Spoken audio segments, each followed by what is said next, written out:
In his book, Lessons in Leadership, Metrofocus contributor Steve Adubato studied some of the qualities possessed by great leaders from all walks of life.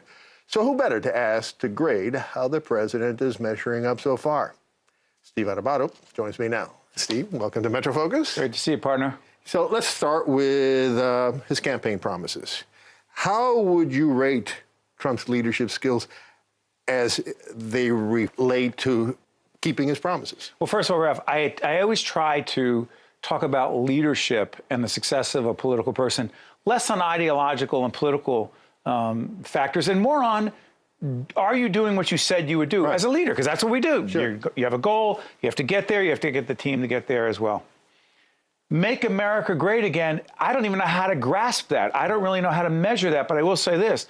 The one thing he did keep talking about, we're going to build a wall and you know who's going to pay for it. The reality is that by itself, the argument that he committed that Mexico would, quote, pay for this wall, and now it's not really a wall, it's a virtual wall, and Mexico's not really going to pay for it, and then he over-explains it. Here's my view. If you are explaining in politics and in life, you are losing. And the more the president explains that it's not really a wall, but Mexico's not really going to pay for it, Congress is going to do it, I don't think it looks strong as a leadership angle for him, because you commit to it, you do that thing, and if you're not going to, finally on this, Raf, you say, you know what, we did not achieve what we wanted to, but we achieved these things.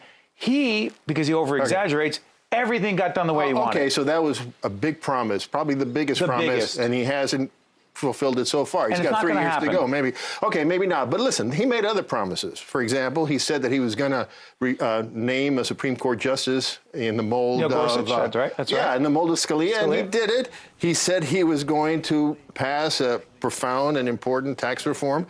That happened. He said he was going to get out of the Paris agreements. And he did that. He said he Whether it's a good thing or not, it's another story. I mean, all of these That's things. what he said he would do. You're right. Yeah, all of these things, whether they're good or not. He said he was going to move the U.S. Embassy in Israel to Jerusalem, and that's going to happen. Whether that's a good thing or not. So those are things that he did, that he promised, not beanbag. You know, Raf, I agree with you. On those things, he did do what he said he was going to do. People will decide for themselves whether they think those are the right things or not. Here's the biggest leadership problem I think the president continues to have. And even though we're taping on a certain day, tomorrow there'll be another story about the same issue I'm about to say. He is the most undisciplined, sometimes out of control, in my view, public communicator I've ever seen. The tweets, the attacks, the non sequiturs. You're supposed to be talking about this thing, Mr. President, a success on a certain issue, and all of a sudden you start talking about something else because you watched something on TV, a skit on Saturday Night Live, and it bothered you. He is easily distracted, Raf, and for a leader, when he or she loses focus on what the goal is, I call it communicating inside the goalpost. When you communicate clearly inside the goalpost, your message is clear. He's outside the goalpost so often. He's outside. Steve, how about this argument that people make? He's outside our goalposts, right? He's outside maybe some of the people's on each coast goalpost. Sure. But what we're not hearing, other Americans are hearing. But Raf, listen, I am not looking at this from, how is Trump doing for 2020? What's his base like? I don't look at it that way. Here's what I look at. You're trying to give a message to Congress, co-equal branch of government. You are trying to get them to be with you to get things done. That's what leaders do. When you send mixed messages because one day you wake up and you're peeved about something you saw in the news and all of a sudden it's fake news and you attack the United States Senator, a Republican very often, or you attack the judiciary, you attack the FBI. These are people leaders have to work with. And when you are constantly on the attack, it's fine if you're an attack dog, but not for a leader who has to get things done. That's my biggest concern about the president. He's undisciplined. He goes viscerally with his emotions, and they often get him in trouble to get things done. And then he says, I really didn't mean what I said. Or someone on his staff is explaining that he didn't mean it. That's a problem. So, you know, in The Apprentice, his reality show that lasted for years, Trump was known for his catchphrase, you're fired, right? He's fired a lot of people.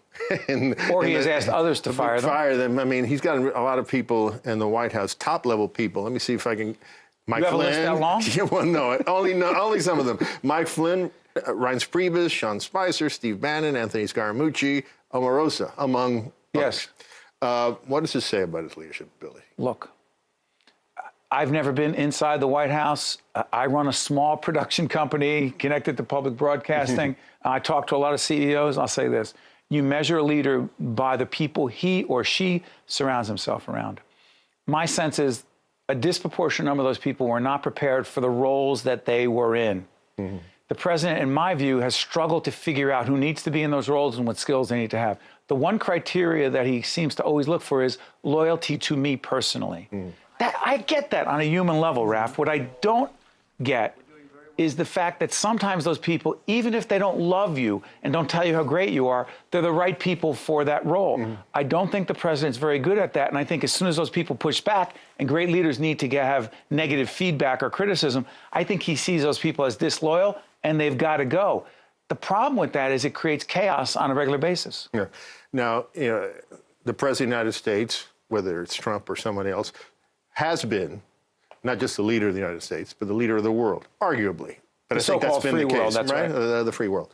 How has Trump, how would you rate him as the leader of the free world? Well, by the way, first of all, I'm going to take a step back as I answer this. I do think the president at times when he is focused and he does know what he wants to say and he captures who that audience is, he does connect. Yeah. If he hadn't done that, he wouldn't have been elected. Yeah.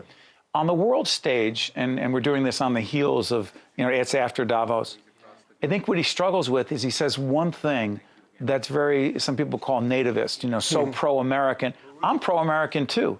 But if you are pro-American while you are trashing other world leaders because in a certain moment or in a tweet, that's what you want to do, and then you have to look at them face to face, Raf, how effective are you going to be in negotiating with them if they know what you said about them? Does that really make a difference? Oh, Raf, come on. In the end, leadership is about getting people to get along, be with you to get something done. If you have said something about someone personally, you've attacked them, little so-and-so's an idiot, I'm stronger than them, my bomb is bigger than you. Raf, in the end, these are not just leaders of countries. They are human beings with emotions and feelings. And I'm telling you, you just can't say what's on your mind in that moment and then act like, never mind, it doesn't matter. We'll work a deal out. It matters. Yeah, okay. Well, we got to end it there, Steve, because the time has run out. Thanks so much, man. And our relationship's still intact. Yeah.